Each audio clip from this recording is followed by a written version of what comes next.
So ano po, day 2 tayo ngayon ng ating taring. At sadyang napakabilis po ng panahon. Half year na po. One day past half year. Napakabilis. 2026 na. So bukod po sa celebrate ko yung birthday ko kahapon, tapos paparting na rin po natin kasi yan lang. Ano pa po ang celebrate natin ngayong June? So yun po, Father's Day po, di ba? So ngayong June po ay kami naman, mga tatay naman, yung mga tatay last month sila. But tonight, we celebrate Heavenly Father. Hallelujah. Tunay nga na salamat sa kanyang mayamang biyaya, pagiging provider niya, pagiging protector niya, at pagiging good father niya sa atin. Tunay nga siya ay sapat na at higit pa. Amen. Hallelujah.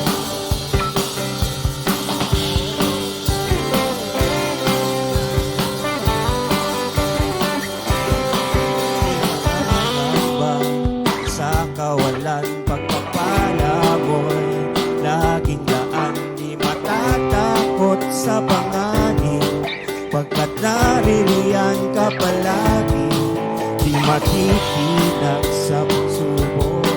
Ang pagsama mo, iyak at lubos, di mapipigil sa pag-awit, pagkat ikaw ay mabuti, pagkat ikaw ay mabuti. Ikaw ang aking pastor, hindi magkukulang, sapat na at higit pa. Biyaya mo'y sagana at umaapaw, sapat na at higit pa.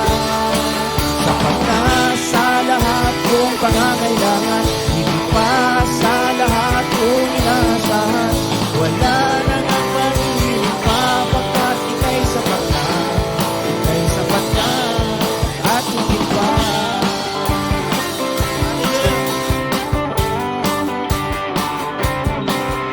Nangangamba sa kawalan, pagpapala mo'y laging daan, di matatakot sa panganib, pagkat naririyan ka palagi, di magtitinag sa pagsubok. Ang pagsama mo'y tiyak at lubos, di mapipigil sa pag-awit, pagkat ikaw ay mabuti, pagkat ikaw ay mabuti. Ikaw ang aking pastol, hindi magkukulang, sapat na at higit pa. Biyaya mo'y sagana at umaapaw, sapat na at higit pa. Sapat na sa lahat kong pangangailangan, higit pa sa lahat kong inaasahan. Wala na nang mahihiling pa, pagkat ika'y sapat na, ika'y sapat na at higit pa.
wala kang katulad,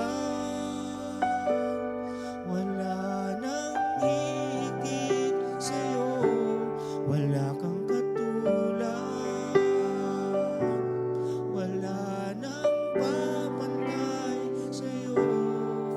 Ikaw ang Diyos noon pa man, maging ngayon at kailanman, sa habang panahon, wala kang katulad.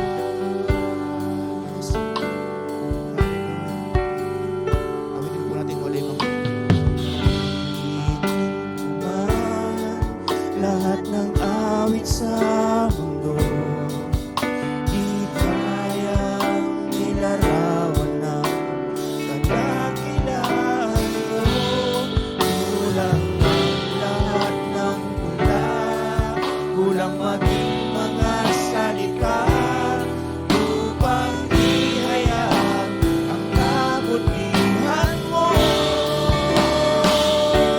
Wala kang katulad, wala nang higit sa'yo, wala kang katulad, wala nang papantay sa'yo. Ikaw ang Diyos noon pa man, maging ngayon at kailanman, sa habang panahon, wala kang katulad, wala kang katulad, wala nang higit sa'yo, wala kang katulad, wala nang papantay sa'yo. Ikaw ang Diyos noon pa man, maging ngayon at kailanman, sa habang panahon, wala kang katulad, sa habang panahon, wala kang katulad, sa habang panahon, wala kang katulad.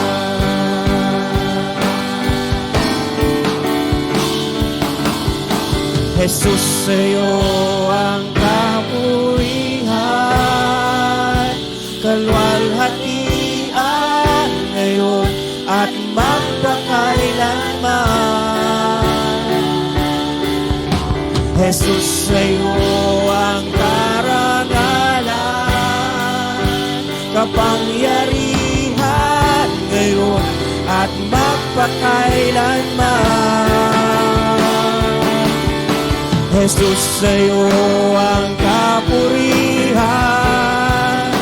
kalwalhatian ngayon at magpakailanman. Jesus, sa'yo ang karangalan, kapangyarihan ngayon at magpakailanman.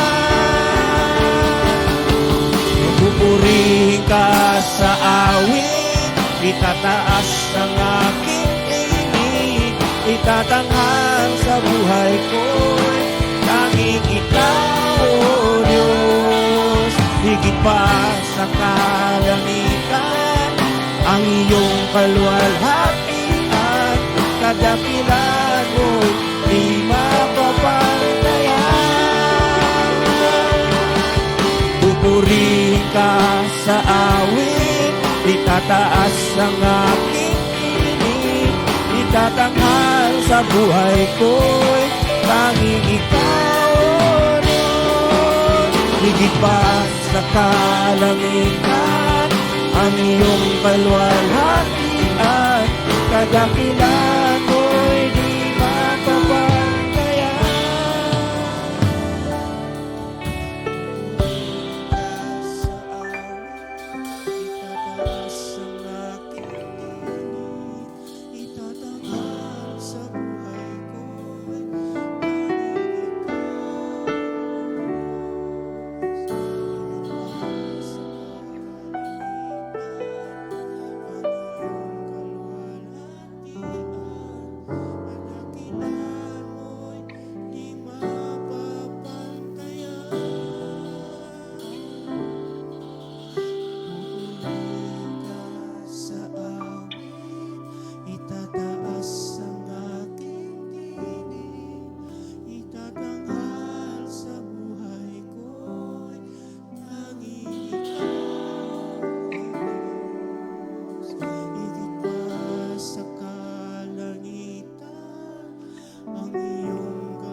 sa habang panahon,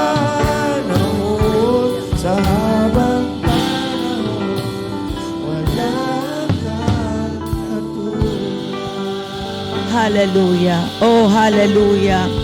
Yes, Lord. Hallelujah. Thank you, Father. Thank you, Lord God. Katulad nga po ng aming inawit, Panginoon, wala ka pong katulad. Wala pong katulad yung iyong pagmamahal. Wala ka pong katulad, oh God, sa lahat po ng bagay na iyo pong ginagawa sa bawat isa sa amin, Lord God. Hallelujah. Hallelujah. Ang pag-ibig mo po ay sapat, O Diyos. Ang iyo pong pagkalinga sa bawat isa, O Diyos, ay sapat, Panginoon.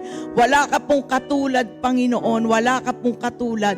Sa buhay po ng bawat isa, Panginoon, kayo po, Panginoon, yung parati, O Diyos, na naririyan, O God. Kayo po yung parating nagmamahal po sa bawat isa sa amin, O Diyos. Hallelujah, hallelujah. Tulad nga po ng awit na ito, tulad nga po ng awit na yon, O God, wala ka pong katulad, O Diyos. Hallelujah. Marami pong salamat, O Diyos. Marami pong salamat sa pag-iingat. Salamat po, Panginoon, sa buhay na ipinagkaloob mo po sa bawat isa sa amin, Panginoon. Salamat po sa pamilya po namin, Panginoon, na parati mo po, Panginoon, na iginagayad, parati mo po, Panginoong iniingatan, O Diyos. Hallelujah, hallelujah. Marami pong salamat, O God. And Father God, hayaan nyo nga po sa amin pong mga prayer items, Lord God. Before we come to your throne, Lord God, hayaan nyo nga lang po ang aming pong mga puso, ang aming pong mga isipan, O Diyos. Ito po ay naka-in-tune sa iyo lamang pong Espiritu, O God. Lord, every heart, Panginoon, if there's any iniquities, transgression, o sin, O God, Lord, hayaan nyo nga lang po na kami po ay humingi ng paglilinis, humingi ng kapatawaran sa inyo po, Panginoon, sa inyo pong harapan, O God. Hallelujah. Salamat po, Panginoon. For we know, O God, as we ask for forgiveness, Lord, you are faithful and just, Lord God, para po kami ay patawarin. Salamat po, Panginoon. And Father God, hayaan nyo nga lang po as we pray, O God, for our camp, Panginoon. Unang-una po, O Diyos, kami pong mga campers, Lord God, Father God, in the name of Jesus, kahayaan nyo nga lang pong maihanda po ang bawat puso, O God. Lord, sa amin pong mga nauna ng panalangin, ang amin po lagi pong panalangin, O Diyos, ihanda mo po ang aming espiritu, ihanda mo po ang aming kalusugan, ang aming pong pangangatawan, every emotional, O God, distress, Lord God. Panginoon, hayaan nyo nga lang po, O Diyos, na ito'y ipagkatiwala namin sa inyo, O God. Hallelujah, hallelujah. Any depression, Lord God, ito po ay aming ipinagkakalob sa inyo, yung pong anxiety, Lord. Lord, sa mga a-attend ng camp, Lord God.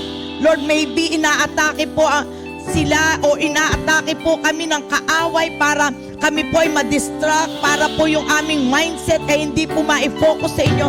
Father God, in Jesus' name, hayaan nyo nga lang po na ang bawat aming isipan, ang aming puso, yung pong mga emosyon po ng bawat isa. Father God, hayaan nyo nga lang po na ito, O Diyos, ay iyo pong ayusin, Lord God, from the top of our head to the soles of our feet, Lord God. Hayaan nyo nga po, i-control mo po ang bawat isa. Control our mind, Lord God, in the name of Jesus. Oh, hallelujah, hallelujah. And Father God, to every campers, Lord God, hayaan nyo nga lang po, hindi ka lang po namin maramdaman sa lugar na iyon, kundi Lord, hayaan nyo nga lang pong ma-encounter ka namin, Lord God. Hallelujah, sa aming camp, Lord. Hallelujah, lalo na po, Panginoon, yung mga campers, yung mga kapatiran na kung saan po ay bago pa lamang pong makaka-attend, first time nilang a-attend ng camp. Lord, in Jesus' name, ma-encounter ka po nila, O God. Hallelujah, hallelujah. And even, Panginoon, sa mga matatagal nang uma-attend ng camp, O God, Lord, hayaan nyo nga lang po, let our heart, O God, let our mind, Panginoon, ay yung po yung maipagkaloob namin sa inyo at ma-encounter ka din po namin, Lord God. Lord, sa lahat po ng mga kapatiran na sila po'y nabe-burn out, sila po, Panginoon, ay nakakaramdam ng dryness sa kanila pong espiritu. Father God, in Jesus' name, hayaan yung alam po, renew our spirit, oh God. Renew our mind, Lord God, in Jesus' name. Hallelujah. Panginoon, ma-encounter ka po naming lahat, Panginoon. Lord, hindi po kami pupunta sa lugar na iyon para po kami ay magpasarap, para po yung pong pleasure, oh God. But Lord, pupunta po kami sa lugar na iyon para po ma-meet ka namin, oh God. Para po makaniig ka namin, ma-encounter ka namin, oh Diyos. Hallelujah. And Father God, if there's any disbelief, if there's any, yung Panginoon, if there's any doubt, Lord God, sa kanila pong pananampalataya, Father God, hallelujah. Hayaan nyo nga lang po, ma-encounter ka nila, oh God. And Lord, we know, oh God, na sa bawat panalangin po namin, Panginoon, ito po ay iyong kakatugunin, O Diyos. Hallelujah, hallelujah. Father God, wala ka po, Panginoon, na dadaanan, Panginoon. Panginoon, lahat po ay dadaanan mo, O Diyos. Lahat po ay dadaanan mo, Panginoon. If there's any campers, Panginoon, na sila po'y pumunta doon dahil sa ibang agenda, O God, Lord, katagpuin mo po sila, O Diyos. Katagpuin mo po ang bawat isa, Panginoon. Hallelujah. Oh, hallelujah, hallelujah, hallelujah. Hallelujah. Marami pong salamat, Panginoon, as we dedicate everyone, Lord God, sa iyo po. Kayo po, Panginoon, yung kikilos sa bawat isa, O Diyos. Hallelujah. Sa pangalan ni Jesus. Oh, hallelujah. Father God, itinataas ko din po yung aming pong camp program, Lord God, sa mga leaders, Lord, sa mga head, Panginoon, lalong-lalo na po yung mga special event members, Lord God. Lord, alam po namin may plano po sila, meron po silang mga preparation na ginawa, oh God. But Lord, we pray, Lord God, na yung pong iyo pong will, oh God, ang masunod, oh Diyos. Hallelujah. We have our plans, Lord God, pero mas mataas po yung plano mo po para po sa camp na ito, O Diyos. Hallelujah. Oh, hallelujah, hallelujah. And Father God, hayaan nyo nga lang po sa mga, yung pong gagawin namin, sa mga lahat ng itinelegate, sa mga leaders, Lord God, magampanan po namin at magawan po namin yung amin pong iniatang na nagagawin para po sa bawat isa sa amin, para po sa camp na ito, O Diyos. Hallelujah. In the name of Jesus. Hallelujah. And Father God, we pray, O God, na pamula po sa pag-alis po ng mga mauunang campers, Lord God, pamula po, Panginoon, sa transportation ng mga sasakyan po namin. Father God, guide us, Lord God. Panginoon, habang Panginoon, ang lahat po, O Diyos, ay nagpe-prepare, Lord God. Alam po namin, iingatan mo po ang bawat isa, O Diyos. Pamula po sa pag-alis namin dito, hanggang Panginoon, sa pagdating po namin sa lugar na iyon, sa JB, O God. Panginoon, yung pag-iingat mo, O Diyos, ang iyo pong ibibigay po sa bawat isa sa amin, O God. Hallelujah, hallelujah. May ingatan po, O Diyos, sa lahat po ng mga pagdaan po ng bawat isa sa immigration, Lord God. Hayaan nyo nga lang po walang magiging issue, wala pong magiging, yung pong lahat po ay smooth, Lord God, sa amin pong mga dadaanan, Lord. Hallelujah. Oh, hallelujah. In Jesus' name, in Jesus' name. At hanggang po, Panginoon, sa pagtatapos ng aming pong camp, Lord God, alam po namin ito po ay inihanda mo na po sa bawat isa po sa amin. Ang lugar na iyon, Panginoon, nauna ka na po, Panginoon. As we pray, Lord God, for 10 days, Lord, sa amin pong prayer and fasting, Panginoon, alam po namin at ramdam po namin na inihanda mo na po ang lugar na iyon para po sa aming lahat, O Diyos. Hallelujah. Let there be a smooth, O God, sa aming pong camp na iyon. Hallelujah. And Lord, sa aming pong mga sessions, Lord God, sa aming pong General Assembly, Panginoon, sa aming pong mga speaker, Lord God, at ang iba pong activity na inihanda po ng aming special events, Lord God. Lord, ngayon pa lamang po, kami po ay nagpapasalamat na sa inyo. Kami po ay nagpapasalamat na, Panginoon, sa gagawin mo at ginagawa mo na sa oras na ito, O Diyos. Marami pong salamat. Patuloy nga po, O Diyos. Hindi lamang po sa JB, Panginoon, mararamdaman yung pong presensya mo, kundi Lord, as we come, Panginoon, sa Sunday, Lord God, as yung culmination, Panginoon, ng aming pong camp, Panginoon, yung lahat po ng a-attend, yung mga hindi po nakasama, O God, sila man din po mararamdaman din po nila, Panginoon, kung ano po yung naranasan po namin sa JB, O God. Marami pong salamat in one spirit, Lord God, in one mind, Lord, in one love, Panginoon. Father God, salamat po, Diyos, salamat po. Marami pong salamat. Ito po ang aming panalangin, O Diyos, na may pag-asa na kami po'y nagtitiwala sa inyo, O God. Marami pong salamat. This we pray in Jesus' mighty name. Amen, amen, amen. Hallelujah.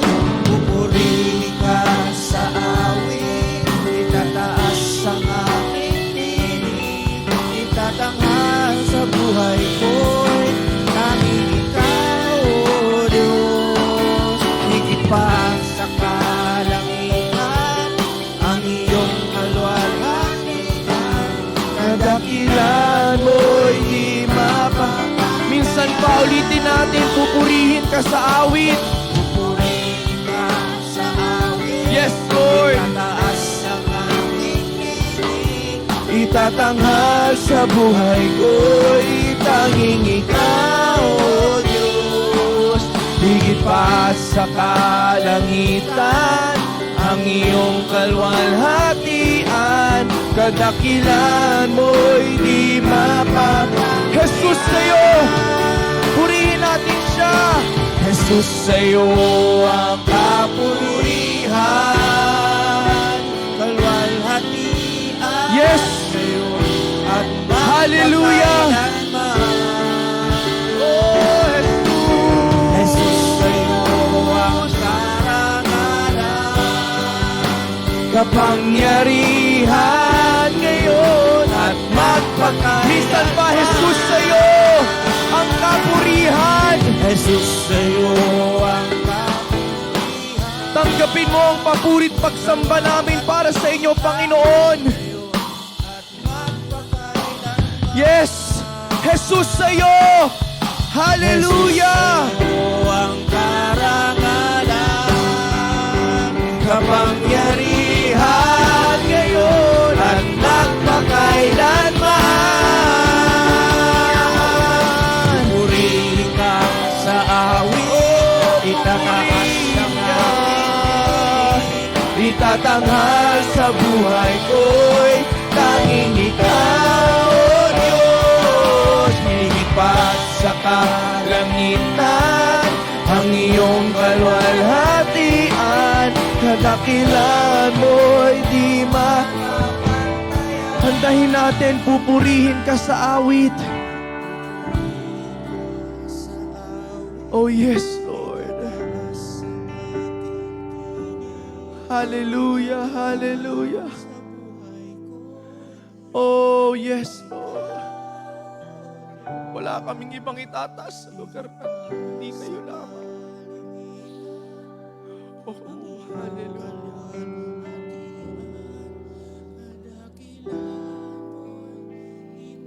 Yes, Lord. Kadakilaan mo, Panginoon.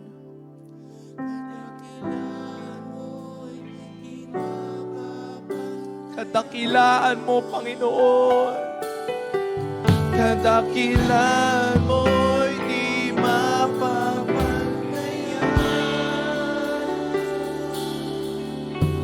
Jesus.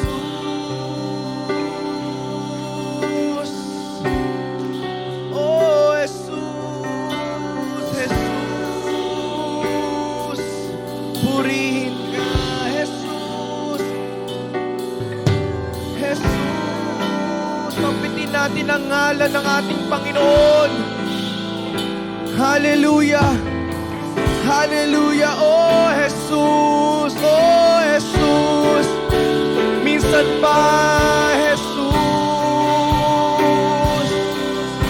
Hallelujah. Pinupuri ka namin, Jesus. Sinasamba namin ang ngalan mo. pupurihin kundi ikaw lamang, Panginoon. Hari ng mga hari, Diyos ng mga Diyos. Wala kang katulad, Panginoon. Wala kang katulad, Panginoon Jesus. Wala kang katulad, wala kang katulad. Purihin ang ngalan mo. Purihin ka. Minsan pa, awitan mo ang ating Panginoong Jesus. Hallelujah, hallelujah. Hallelujah, hallelujah. Tulad ng inaawit natin,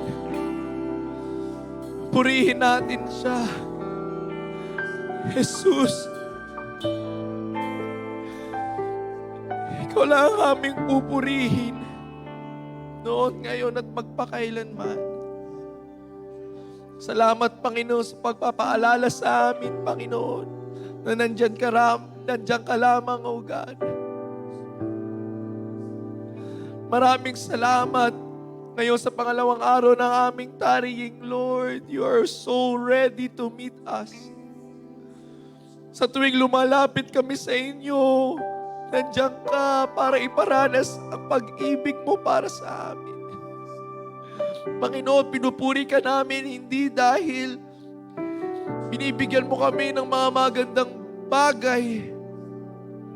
Hindi ka namin pinupuri, Panginoon, dahil pinapasarap mo o dahil maginhawa ang aming buhay. Pinupuri ka namin dahil ikaw ay ikaw. Dahil wala kang katulad. Iniibig ka namin dahil una mo kaming iniibig, Panginoon. Kaya tanggapin mo itong papuri na para sa iyo lamang.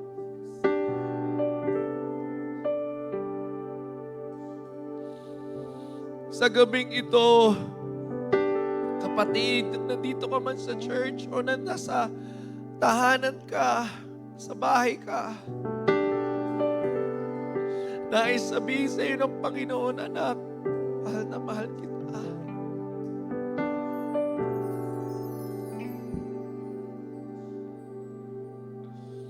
Habang inaawit natin yung katang ito,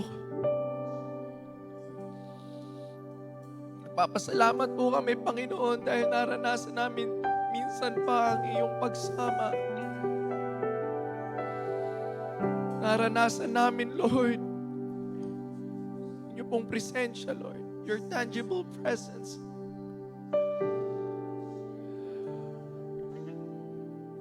Oh, salamat, Panginoong Jesus. Napakabuti mo, Panginoon. Napakabuti mo. Hayaan mong buksan mo ang aming mga puso, buksan mo ang aming mga isip as we hear your word tonight, Lord. Bless your word that we're about to hear. Knowing more of who you are, Lord. Knowing more of your faithful servants in the Bible where maganda silang modelo kung paano po sila sumunod sa inyo. Nawa, Panginoon, may mapulot po kami sa gabing ito. Oh, maraming salamat, Panginoon. Maraming salamat. Pinupuri ka namin, pinapasalamatan ka namin. We dedicate this night to you, O God. In the name of Jesus, this we pray. Amen and amen and amen.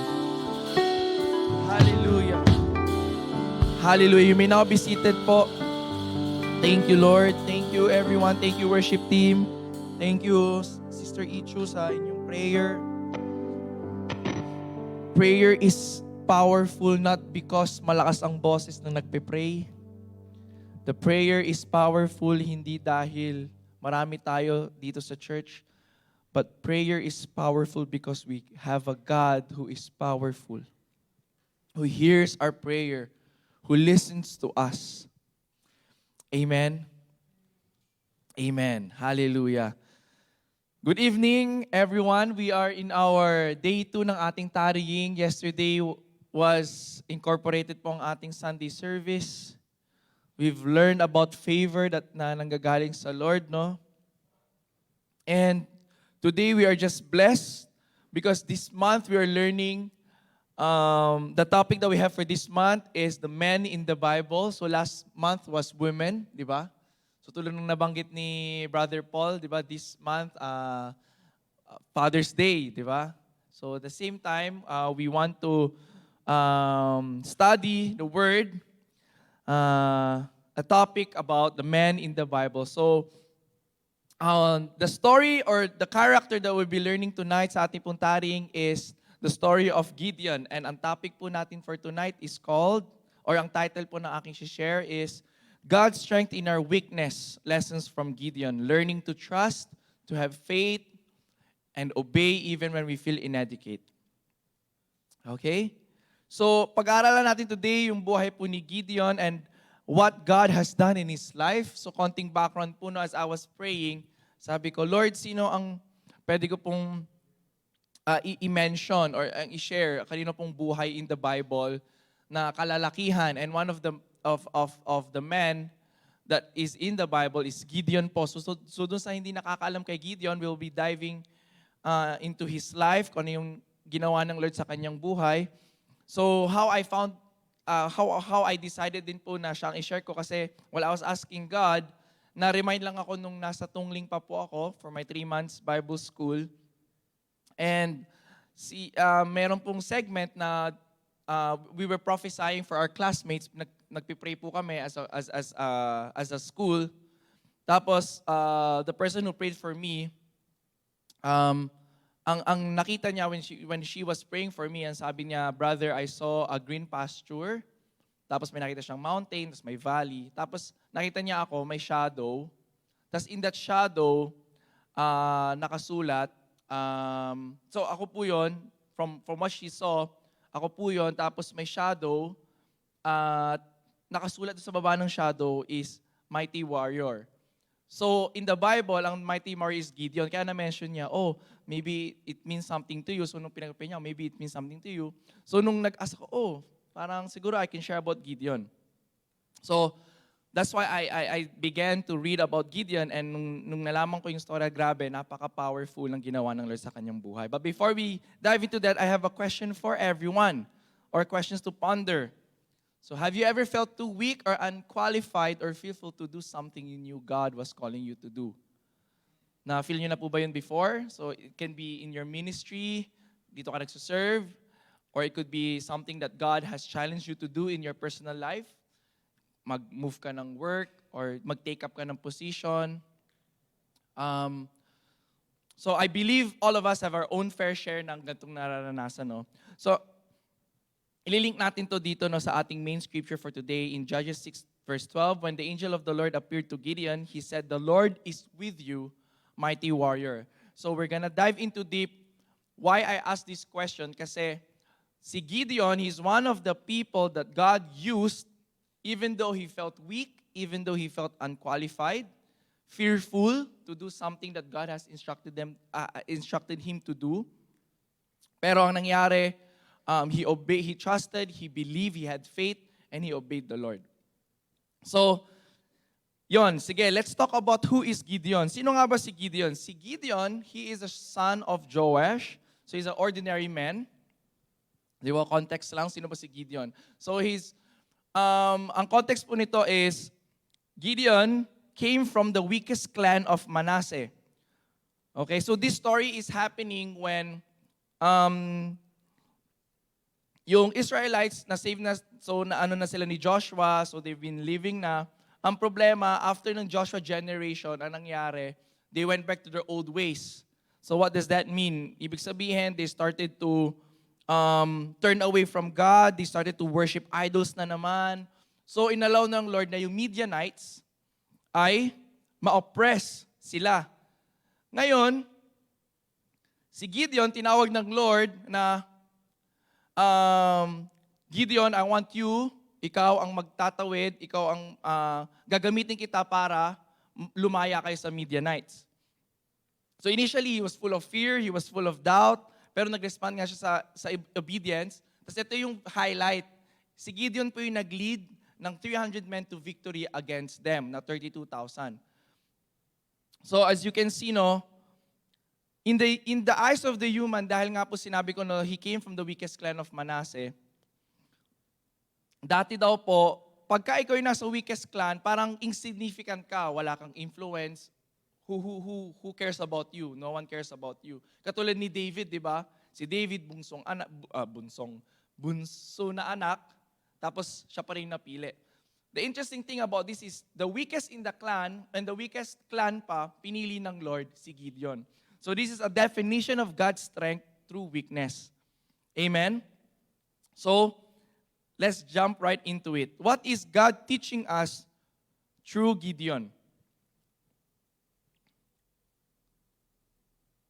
Like as I mentioned kanina, no, because of Israelites' complacency and yung comfort nila, ang nangyari po, they started to worship the idols as inalongan ng Lord, the Midianites to oppress them. Ang nangyari, they actually called out in desperation sa Lord. So when they called out, sinagot naman sila ng Lord. Sabi ko, don't worship other idols. Anong ginawa nyo? Nag-worship kayo. Ngayon, nagre-reklamo kayo. Ganun. May ganung conversation, no? You can go back and read. So, they were desperate, so the people cried out to God. So God sent a prophet to remind them of His faithfulness. Yet, He also reminded them of their disobedience. So may prophet po doon na hindi minention kung sino, pero there was a prophet that God sent to remind them, oh, you guys disobeyed me. So sakto, when they called out to God, Gideon was secretly threshing kasi nga po yung Midianites nanakawin yung flocks nila and everything. That's where the angel of the Lord appeared to him and called him a mighty warrior. Okay, so yun po yung context nun. So again, going back, what is God teaching us through Gideon? What we can learn here is that we need to trust God even though you feel inadequate. Why? Hindi ko po nasulat yung verse dyan. Pero ang nakasulat po doon sa verse is, di ba kinopsa siya ng angel, sabi sa verse 15, but Lord, Gideon replied, how can I rescue Israel? My clan is the weakest in the whole tribe of Manasseh, and I am the least in my family. Then the Lord said to him, I will be with you, and you will destroy the Midianites as if you were fighting against one man. Sabi ng Lord, I will be with you, and you will destroy the Midianites as if you were fighting against one man. So dito po natin malalaman, no, he acknowledged, sabi niya, Lord, may conversation sila ng Lord. Lord, akala ko ba pinramis mo sa amin, we're gonna enjoy the promised land, we're gonna enjoy the good things, we're gonna be blessed. Pero ba't ito yung nangyayari? Kasi sinabi ng Lord, dahil yung disobedience nyo, kaya ko inalaw yung mga ganung bagay. But, Gideon, I'm choosing you to free the Midianites. Kaya niya nasabi ng Lord. So, ngayon in-acknowledge niya, ako yung gagamitin mo, ako yung pinaka-weak. Ako yung parang hindi kilala. So he knew his position, he acknowledged that he was weak. But what God was trying to tell him is that, I understand, you feel na ikaw yung weak, but I am appointing you because I will be with you. God was telling him, you may feel na ikaw yung pinakamahina, you may feel na you are the lowest, but I am choosing you because I will be with you and I'm ready to help you. Doubt and assurance. Why did I share all of those things? Because Gideon at that point of time, he doubted himself. Kaya yun yung una niyang sinabi eh. Minsan po ba may ganun tayo sa Lord? Lord, bakit nangyayari itong mga ganito? Bakit po may mga naranasan kaming gantong bagay na akala ko po ba dapat getting better na? Tapos pag sinabi ng Lord, o sige nak, akong bahala. I will use you. Tapos, ako nga yung parang hindi nga qualified eh. Diba, minsan may ganun tayong remark sa Lord. Minsan isasabihin pa natin, pwede Lord, baka iba na lang. Diba? Pero ang sinabi ng Lord, I will be with you. And the Lord reassured him. Now we need to understand that God doesn't choose us based on our strength, but on surrender. So nung tinanong siya ng Lord, no, ay hindi pala tinanong, nung sinabihan siya ng Lord, sabi ni Gideon, if you are truly going to help me, then show me a sign to prove that it is really the Lord speaking to me. Don't go away until I come back and bring my offering to you, he answered, and I will stay here until you return. So ibig sabihin, at that point of time, nung sinabi yun ni Lord kay Gideon, Lord, sure ka ba? O sige nga po, if ako talaga yung gagamitin mo, wait for me as I bring an offering to you. And if you read further, nagstay ang Lord. So, what's the lesson here? Trusting God doesn't mean we must feel ready, but it means we must believe that He is with us. So sa lahat po ng bagay, we all have this conversation. Pagtatanungin ka, bro, ready ka na ba? Are you ready for your next phase of life? Are you ready for the next assignment? Ready ka na ba sa ipapagawa sa'yo? Ready ka na ba sa pinagpipray mo? Kaso we can never be too ready, or we can never be exactly ready. Pero sa lagay na ito, when God was speaking to Gideon, He wants Gideon to know na whether or not you are ready, the important thing is, I am with you. Is there a point, or ngayon, kung meron po kayong pinagdadaanan, is there a time or a moment in your life that you felt na, Lord, pwede bang next time na lang kasi hindi pa ako ready? And that we forgot that God is with us. And He's already telling us, tiwala ka lang anak, I'm here with you. So what will be your response? Knowing na minsan unqualified ka, or you feel na you're inadequate for you to do the purpose that God has for you. So here's what we can do. When you feel small or incapable, know that God is still calling you. So this is what you can do. You ask for His help and don't wait to feel ready to obey. Amen. Just as what Gideon felt, no? When he doubted himself, he needed the assurance. Anong ginawa ng Lord? Inassure siya ng Lord. Amen. And it's beautiful kasi Gideon is as human as he can be, where we can relate. Na as we doubt ourselves, God will give us the assurance. It's whether or not we will ask for His help, or we'll just wait, or we'll just delay. Amen? So again, trust God even when you feel inadequate. That's my first. So that's the first lesson we can learn from Gideon. What's the second one? Faith can grow even in the midst of doubt. So this is mentioned in Judges 6, verse 36 to 40. Gideon asked for signs. Okay. Sabi po dun sa verse, no, then Gideon said to God, if you are truly going to use me to rescue Israel, you promised, prove it to me in this way. I will put a wool fleece on the threshing floor tonight. If the fleece is wet with dew in the morning, but the ground is dry, then I will know that you are going to help me. Help me rescue Israel as you promised. And that is just what happened. Yun po yung nangyari. Actually, nakakatuwa pa nga po dito kay Gideon. He want to double chop or double plus confirm. Tama ba yung sinasabi ko? Okay? Why? Kasi nung naggawa yun ng Lord, hindi ko na po nalagay dito, nasabi pa dito, no? When Gideon got up early in the morning, he squeezed the fleece, so may tubig nga, pero dry yung floor. Tapos sabi pa niya, then Gideon said to God, please don't be angry with me, but let me make one more request. Pinaulit. Let me use the fleece for one more test. This time the fleece remained dry while the ground around is wet. So kabaliktara naman. So that night, God did as Gideon asked. So the fleece was dry in the morning, but the ground was covered with dew. So nakakatawa po dito, no? God met Gideon in his doubts. Amen? Have you ever felt that before? Kaya ko po nilagay dito, ask for signs and proof. Kasi minsan, di ba, siguro may narinig kayong preaching, hindi mo na kailangan maghintay ng sign or proof or ng, Lord, bigyan mo ako ng sign for me to do this. Not necessarily true, pero katulad nung kay Gideon, alam niya kasi tinawag siya pero he wants that reassurance. So, tulad sinabi kanina, may reassurance na siya. But the beautiful thing about God is He is very patient with our request. He is very patient with our questions. So kung may mga katanungan tayo, kung may mga doubt tayo, imimit tayo ng Lord doon. So again, why am I saying this? Kasi kung may ipapagawa ang Lord sa atin, someone shared with me, or I've heard this before, sabi, if my vision ang Lord para sa'yo, merong provision. Di ba? So if God is asking you to do something, definitely hindi ka lang niya pababayaan sa ere. Hindi ka niya iiwan. He will meet you in those doubts. He will answer questions that you will have or you might have para ma-reassure ka. Amen?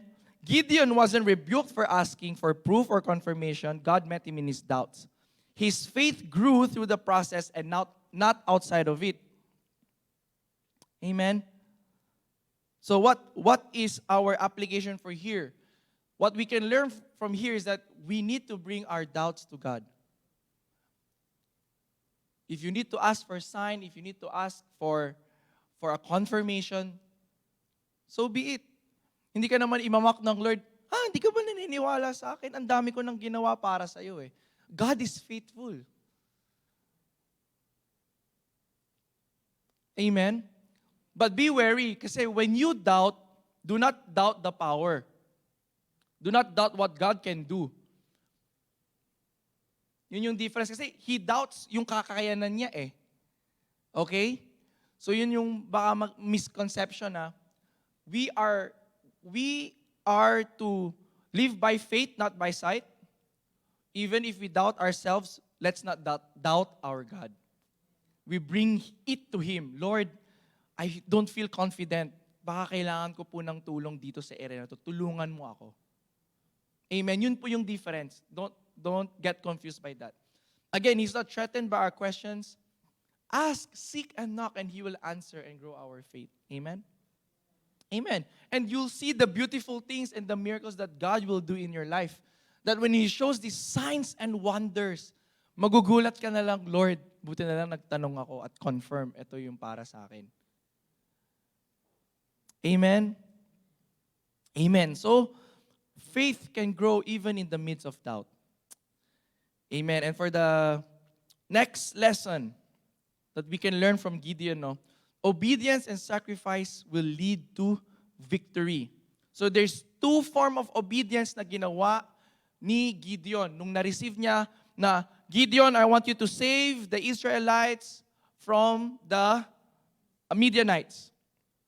Dalawang bagay ang ginawa niya. Ang ginawa niya una, sa Judges 6, Gideon tore down his father's altar to Baal. And Judges 7, he reduced Gideon, yung army na napili niya, 32,000, sumunod siya sa Lord at nireduce siya to 300. So ano yung unang ginawa niya? Obedience starts at home. Anong unang ginawa niya? Judges 6:25-40, he said, Gideon, pull down your father's altar to Baal and cut down the Asherah pole standing beside it. Then build an altar to the Lord your God here on this hilltop sanctuary, laying the stones carefully. Sacrifice the bull as burnt offering on the altar, using as the fuel the wood of the Asherah pole you cut down. So Gideon took his 10 servants and did as the Lord had commanded. But he did it at night because he was afraid that the other members of his father's household and the other people of town. So, bakit ko po ito sinishare, So, sobrang na-corrupt na po talaga yung mga Israelites ulit. So they were worshiping Baal ulit. They were worshiping gods. So, kaya niya ginawa yun sa gabi kasi natatakot siya baka patayin siya ng mga family members niya, tsugiin siya, or hanapin siya. So, kahit nakakatakot, anong ginawa ni Gideon? Sumunod siya. Amen? So, ganito po yun, Gideon could have easily reasoned out or asked for a compromise. Paano? Sabi niya, Lord, parang hirap naman ng pinapagawa mo. I mean, susunod naman po ako pero hindi pa pwedeng kausapin ko muna yung mga family members ko. Baka kasi hindi pa sila ready. Di ba? So, Gideon could have compromised. He could have requested for this. Pero anong ginawa ni Gideon, The moment na sinabi ng Lord, pull down your father's altar. So, Gideon took 10 of his servants. And I believe nung kinausap siya sa within the day, kaya niya nga ginawa sa gabi. So, siyempre, siguro nag-isip siya, wow, di ko pwede ngayon gawin kasi gising pa yung mga kamag-anak ko, baka mamaya na lang gabi. Pero he was so excited, parang alam niya, this is something that I have to do, di ba?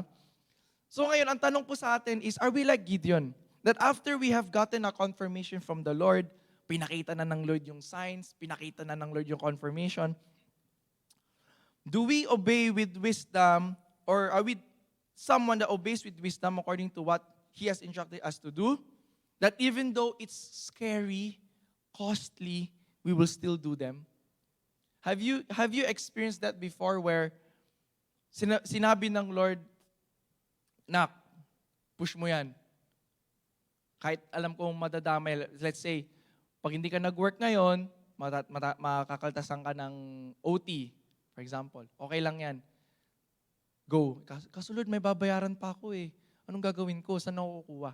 Example lang po yun. Okay? Example lang. Ano pa, mga extreme. Lord, pag hindi ako umuwi for camp, Lord, gusto mo ba talaga pumunta ng camp, ng church camp? Kaso, baka hindi na ako bigyan ng leave. Wala na akong leave. Anong gagawin ko? Hindi na, I want you to go camp kasi may matatanggap ka. It's as simple as that. Or it could be in your everyday lives.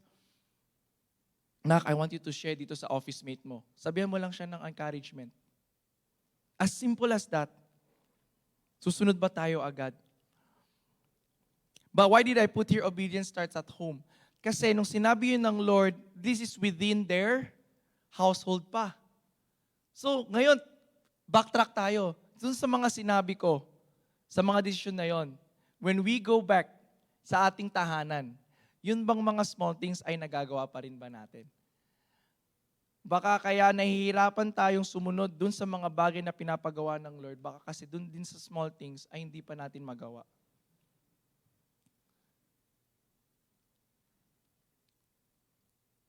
So God honors obedience even though it's scary or costly. So ngayon ang tanong po natin sa bawat isa is, what altar do you need to tear down? And what are the things that you need to surrender? So tulad po ni Gideon, no, when he tore down the altar, meron siyang ginawa afterwards. Pero kung babasahin niyo siya yung previous ano po nito, actually he made 2 altars. Why? 'Di ba kanina po sinabi ko nung humingi siya ng sign sa Lord about dun sa sabi niya, Lord, stay here. I will bring you an offering, 'di ba? Tapos nagstay ang Lord. Nagdinalhan siya ng kasi binasa ko po na nagutom tuloy ako. Goat broth. Masarap daw eh. Young goat broth. Wow. Mahilig sa mga mutton dyan. Tapos, nagstay ang Lord, inaccept ng Lord. Ang ginawa niya, gumawa siya ng altar agad. Wow, Lord, thank you. Pinangalanan niya yun ng Yahweh Shalom. Favorite word pagka prayer meeting, Shalom. Okay? So what am I saying here? Imagine nyo, naggawa na siya ng altar na yun, ngayon meron na naman siyang altar na ginawa para sa Lord. Ngayon, in our context, no, maybe the reason why you can't let go of certain idols, you cannot let go of certain idols in your life because you've not built an altar for the Lord. And nung sinerch ko po, no, ano ba yung building an altar for the Lord? It means dedicating our lives to Him. So, everyday po kasi ang dedication natin ng buhay sa Lord, di ba? You cannot live the miracles that happened yesterday and the week before.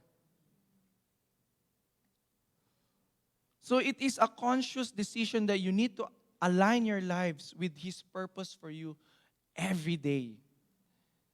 Kaya dapat, it really needs to start at home. That every morning you wake up, hindi ka lang magpapasalamat. Hihingi ka ng gabay, Lord, break down any idols na meron ako sa buhay ko ngayon, sa araw na ito, para magawa ko yung gusto mo. That's how you build an altar for God. Amen? Where you make Him the center of your lives, where you will reflect His character in all that we do. Amen? So that was the first thing that he did.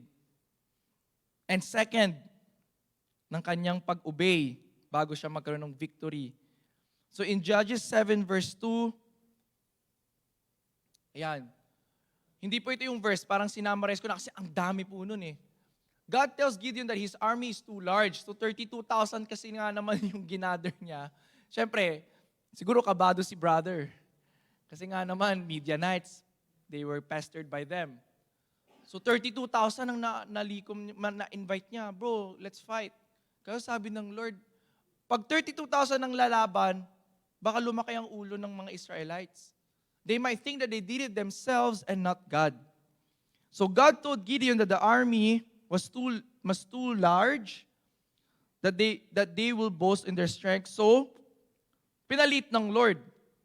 Why? To show that victory doesn't depend on numbers but on trust in God's plan. Nagaling sa 32,000 to 300. Ngayon, let's relate it sa ating mga battles, no? So ngayon, kasi medyo relatable talaga, let's say yung camp, no? $200, let's say. Example lang naman po to. Okay? Sa iba dyan, alam ko yung mga $200, $2 lang eh. Joke. Okay? Okay. Jokes aside. Pero, syempre mapapatanong tayo, Lord, 200 din ito eh. Pwede ko itong gamitin sa iba. Enough ba to? Lord, how about pag mayroon na pag tumaas na yung sweldo ko, let's say for next year, no? Next year, Lord, sasama ako. Promise, pag tumaas yung sweldo ko, yung extra, sasama ako next year. Promise, Lord. Pero sabi ng Lord, hindi mo na kailangan yung tumaas ng sweldo mo. Ito lang sapat na. At higit pa. Diba? So yun ang sinasabi sa atin ng Lord. Anong nangyari? So, sige, sumunod lang si Gideon. Okay, sige Lord, 300. Oh. Ibig bang sabihin nun, hindi siya takot? Takot pa rin naman siya eh. They were careful nga when they were charging to them. Pero anong ginawa ng Lord? In Judges 7, if you read further, the enemy was thrown into confusion and defeated themselves. Anong matututunan natin dito? Because Gideon trusted the Lord. God showed the Israelites that He fought for His people in unexpected ways. Nasa 300 na katao, ang ginawa lang nila Gideon, very peculiar nga po eh, kasi hindi ko na dito nasama, no? Ang mga dala nilang weapons, hulaan niyo po kung ano, doon sa mga hindi nakakaalam. Trumpeta, lampara, at kung ano-ano pa, yun po ba yung mga dadalhin natin sa gera? It's so unusual, di ba? But what is being taught here? That God will fight for you in unexpected ways. Ang ginawa lang nila, sumunod sila at nagtiwala sa Lord. Is there something that God is asking you to do, pero yung mga, let's say yung resources mo, it doesn't make sense? It's not enough. Let's say, yun yung gamitin natin term ngayon. It's not enough. Kulang, Lord. Saan ako kukuha ng pang-add? Now, here's our application. Don't rely on our own ability and strength. Just worship God, obey Him, and let Him fight for you. Siya ang magpo-provide para sa'yo. Siya ang magbibigay ng paraan para magawa mo yung pinapagawa niya para sa inyo. Amen? So I hope as you're hearing this, no, hindi lang tayo ma-excite. Pero I believe when the word of God is being said to us, natatransform po tayo. Hindi lang tayo parang, wow Lord, ang ganda ng naririnig ko. Pero if you're someone that has felt na parang, oo nga no Lord, naging ganito na pala ako. Fear not kapatid, kasi kaya nga po tayo nandito para ma-remind. And we're just so blessed kasi every time sa tarrying, no? Kasi I believe yung sa Sunday, yun yung talagang for weekly natin. Pero sa tarrying talaga, ito kasi yung time na we can really take the time to hear God once again, at least as a community. At least kung nandyan po kayo sa inyong bahay. So I pray with these 3 lessons po, no? Ano po yung una? Trust God even when you feel inadequate. Second is, faith can grow even in the midst of doubt. And lastly, obedience and sacrifice lead to victory. So eventually po, nung nangyari, so they've won the battle, natalo nila yung Midianites, nagkanda, sila, takbu-takbuhan, they chow from the place na sila. Tapos, you can continuously read kung ano yung nangyari sa buhay po ni Gideon. Pero, spoiler alert, tao din talaga po si Gideon, no?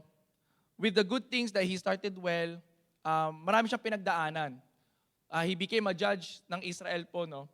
Within this time. Pero you can continuously read yung buhay niya, nakaka-encourage lang. So, ayun po. So with these three things, I would like to go to my conclusion po, no? The conclusion is, God calls the weak and gives them strength. Yun yung natutunan natin. And that doubt doesn't disqualify us, but it leads us to deeper faith. And lastly, victory comes through obedience, not our own strength. So if you're someone who is struggling, or I would say, if you don't see the end of the tunnel whenever God is asking you to do something, always know that victory comes through our obedience. I was just reminded na with this, kasi ito po yung life verse ko 2 Corinthians 12 verse 9, my grace is sufficient for you, for my power is made perfect in weakness. And it just gets me to the core, kasi I'm always reminded na kahit nga talaga nagkulang tayo, yung grasya ng Lord, yung enough para sa ating lahat. Hindi niya, wala siyang posisyon na tinitignan. So parang I can relate kay Gideon, or I believe some of us can relate kay Gideon na minsan, ang una nating iisipin is, Lord, sino ba naman ako? Who am I that you have called me to do this? To be the light for my family, to be the light here in my workplace, to be the light in my ministry, na ako yung magli-lead, or na ako yung gagamitin mo para maging salt. Pero tulad nga po ng verse na to, my grace is sufficient for you, for my power is made perfect in weakness. And I'm just blessed kasi Gideon was able to grasp that. Kasi dati naman wala pa si Jesus, pero yung presence, di ba? Holy Spirit is there. I believe yung pagsama ng Lord, yun yung naranasan ng Lord. Yun yung naranasan ni Gideon. Amen. So, what is the key practices that we can do when we go back? So ngayon, nalaman na natin, we need to trust, we need to have faith, and we need to obey. First thing that you can do or you have to do is to seek God's voice before acting. Just like Gideon, tinawag siya, nakinig. Next, be honest with your doubts. Sinabi niya, Lord, I'm weak, I'm this, I'm that. The same way, ganun natin sabihin sa Lord. Lord, ito yung pinagdadaanan ko ngayon. I'm not mentally prepared. I'm not emotionally stable. Tulungan mo ako. Seek first the kingdom of God and everything shall be added unto you. Yun po yung parang na-remind sa akin. And for everyone. Na kahit sa anong sitwasyon mo, God will provide your needs. Hindi mo man yun gusto, but He will give you what you need. So if you're honest with Him, kung ano ang iniisip mo, ano yung pinagkakastresan mo, God will meet you in your doubts. And lastly, obey even when it costs you something. Kasi ang kalalabasan nito is victory because you obeyed, because you trusted, and because you have faith that God will fight for you. Amen. So here's the final call now, as I call on the worship team.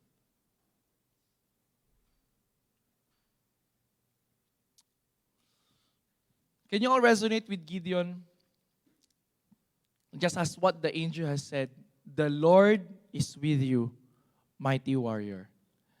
I believe all of us have felt na para tayong sundalo, na every day is a battle. Every day, we have to get up, we have to wake up, we have to face the day.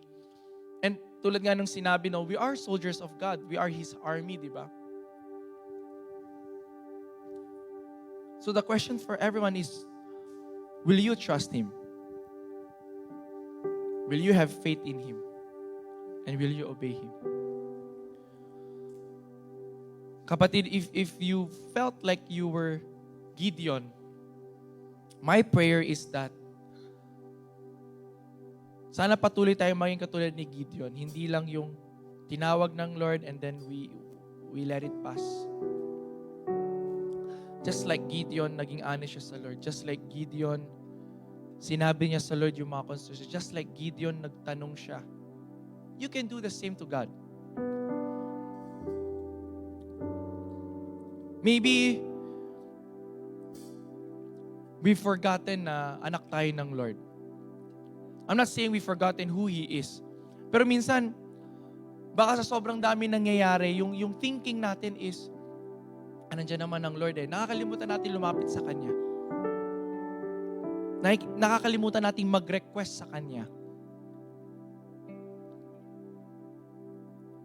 No, I'm not just talking about request when it comes to blessings or favor. Pero katulad nito, no, when God called Gideon, He had request na makakatulong para magawa niya yung pinapagawa ng Lord. And I hope we've been encouraged by this. That whenever we ask God for something, is it encouragement? Is it confidence? Sana ito yung mga bagay na hihingin natin na makakatulong para magawa natin yung purpose ng Lord para sa atin.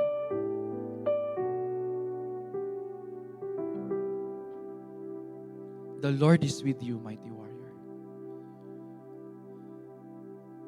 Sa ginhawa, sa hirap, the Lord is with you, mighty warrior.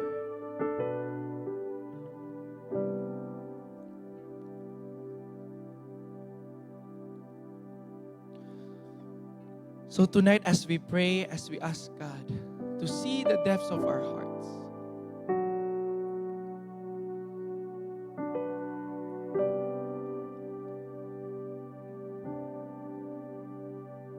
shall we ask Him to reveal the condition of our hearts right here, right now?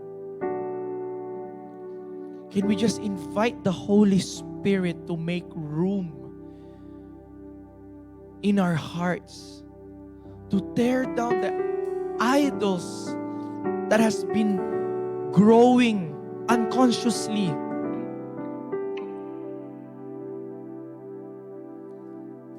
Idols na nagpe-prevent sa atin na marinig at malaman yung purpose ng Lord. Hindi ibig sabihin nagsisimba ka every Sunday. Hindi ibig sabihin nagtataring ka every first 3 days. Hindi ibig sabihin sumasama ka sa prayer meeting or umaattend ka ng CG mo, ng DNG mo, okay ka. You need to accept the fact that every day, there could be an idol forming in your heart na hindi mo alam na nagiging hindrance na from you to hear God and His purpose for you. Kapatid, this is a reminder that every day you need to surrender your lives to God. Na araw-araw kailangan mong ibigay ang buhay mo sa Kanya. That you cannot live with your past miracles, but you need to look forward for what God has in store for you. Yes, He is the same God yesterday, today, and forevermore. But what is the condition of your heart right now?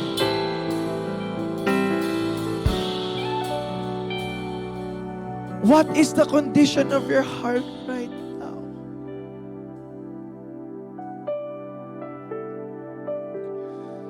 There's no perfect people, even myself, as I'm sharing all of this. I know and I believe it is the Holy Spirit just moving in our hearts right now.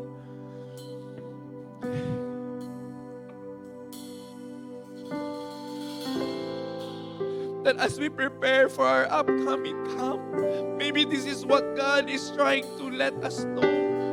Bago tayo tumanggap, maybe we need to tear down the altar that has been forming in our heart so that we can respond to the call that God has for us, so that we can receive in full capacity, in abundant what God has prepared for you and for me.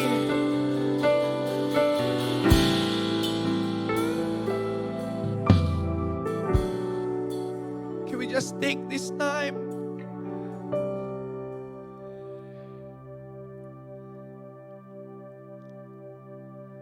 to ask God once again to look into our hearts as we enjoy the quietness of His presence. Pwede kayong tumayo, pwede kayong lumuhod, pwede kayong umiyak. Ask Him right now. It's just you and Him.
Oh, we bless your name, oh God.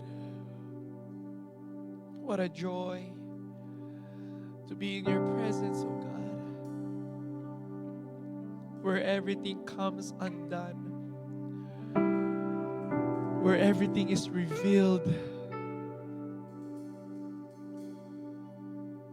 Where can we go, Lord God, that you can't see where we're hiding? Where else can we run, Lord, but to your throne of grace and mercy?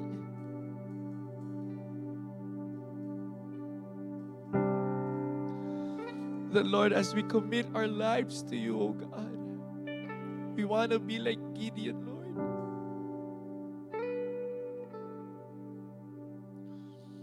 That we don't just follow blindly,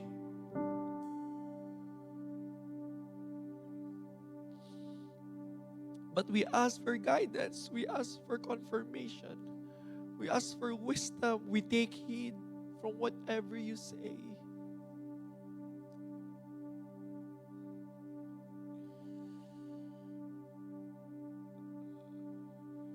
Hallelujah, Lord.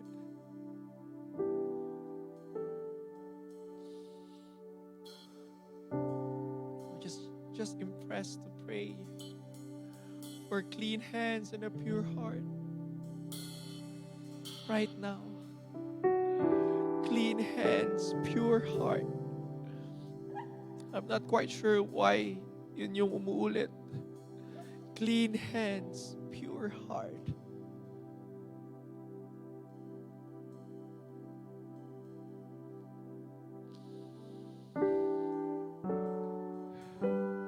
Will you cleanse us, O Lord? By the blood of the Lamb that was slain. Purify our hearts, Lord. Purify our hearts, O God.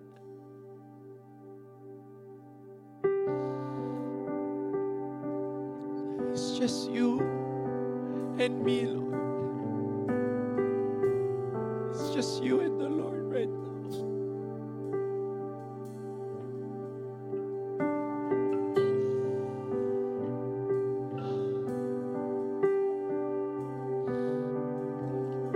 Thank you, Lord.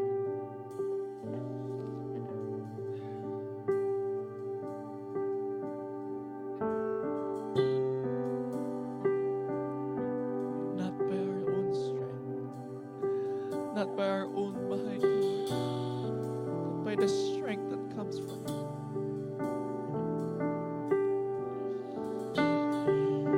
Oh, we thank you, Lord.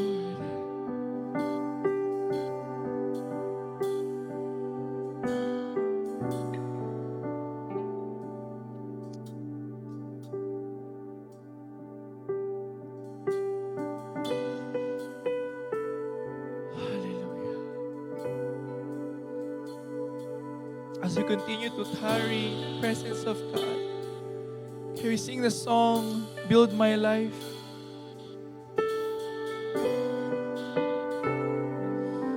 As we sing this song, can we sing this with surrender to God? That He is worthy to be praised. He is worthy of our lives. Holy, holy God Almighty. We want to surrender our lives to you, Lord. We want to trust. We want to have faith, and we want to obey.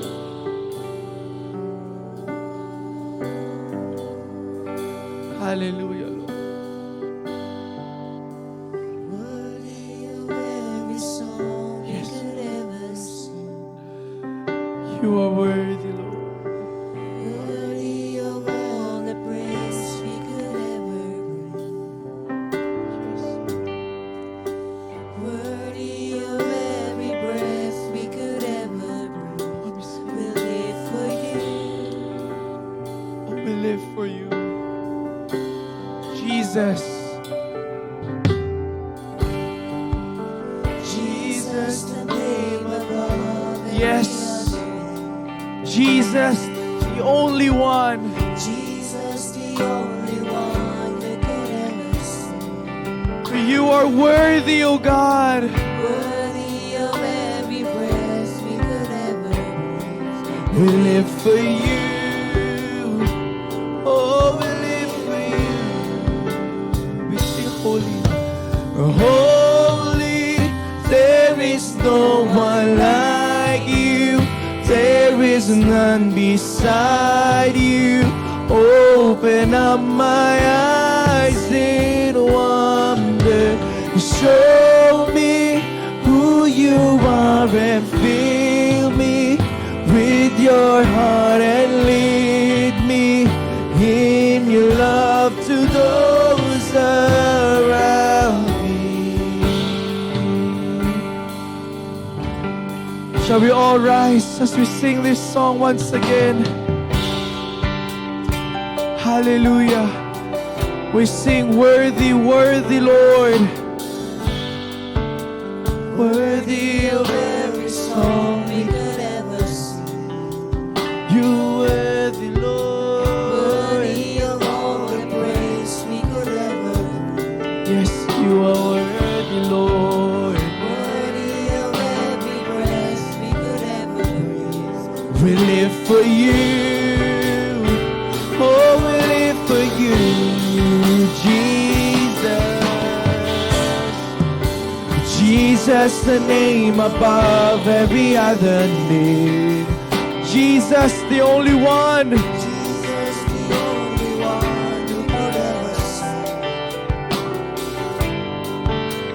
Worthy of every breath we could ever breathe. We live for you. Oh, we live for you. Holy and holy. There is no one like you. There is none beside you. Open up my eyes in wonder. Show me who you are and fill me with your heart and lead me in your love to those and holy, Lord, and holy. There is no one. Yes, Lord. Open up my eyes in wonder and show me who you are and fill me with your heart and lead me in your love to those around me. As we sing this part of the song, can we just declare, Lord, we want to build our life on a solid and firm foundation, which is in Christ alone. Lord, as you called us For your greater purpose, Lord, we will put our trust, we will put our faith in you, O God. Hallelujah. Come on, we sing. And I will build my life upon your love. Yes. Yes, Lord. You are our firm foundation, O God. In you alone, and I will not be shaken. And I will build. Oh, yes, oh God, you are our firm foundation, Lord, and we put our trust in you. And I will put my trust in you alone, and I will not be shaken. And holy, there is no one like. Yes, Lord God, wala kang katulad sa Panginoon. My eyes in one. Show us, Lord, show us your signs, your wonders, your character, oh God. Yes, oh God. Holy, holy. You are holy, Lord. There is no one. There is none beside you, Lord. Open up my eyes in wonder and show me. Yes, oh God.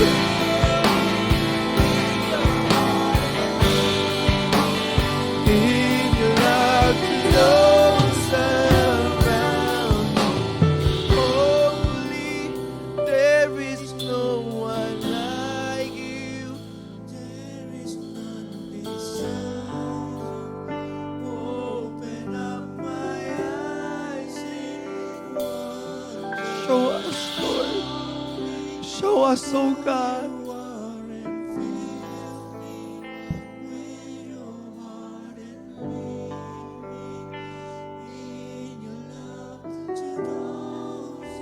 Yes, Lord. Hallelujah, Panginoon. Lord, as we continuously pray sa gabing ito, Panginoon, gusto lamang naming baunin, Panginoon, yung katotohanan, Lord, that you are with us. Indeed, Lord, you will never leave us nor forsake us. And that's why, Lord, just as how Gideon experienced your presence, yung pagsama mo, nawa, Panginoon, yun din ang aming pong maranasan.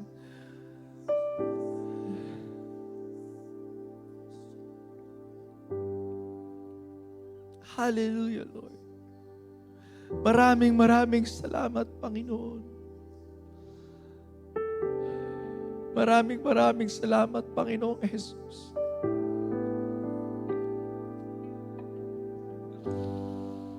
Samahan niyo po kami, O God,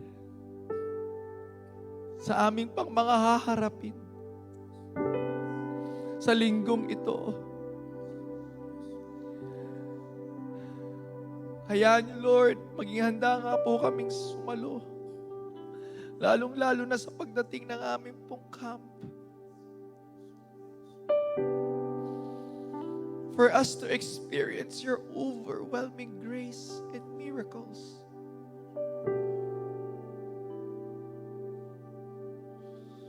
Sa mga natutunan namin ngayong gabi, Panginoon,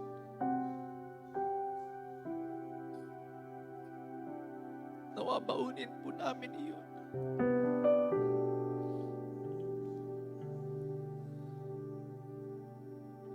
At maalala po namin sa aming pang-araw-araw. Maraming salamat, Panginoong Jesus. Pinupuri ka namin, O God. Thank you, Holy Spirit, that we can draw near to Jesus through you, our advocate of truth.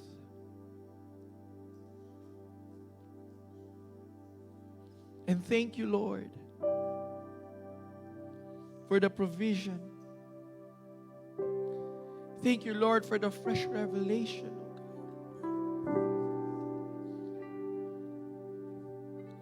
And thank you, Jesus, for what you've done on the cross. Salamat, Lord. Napakabuti mo.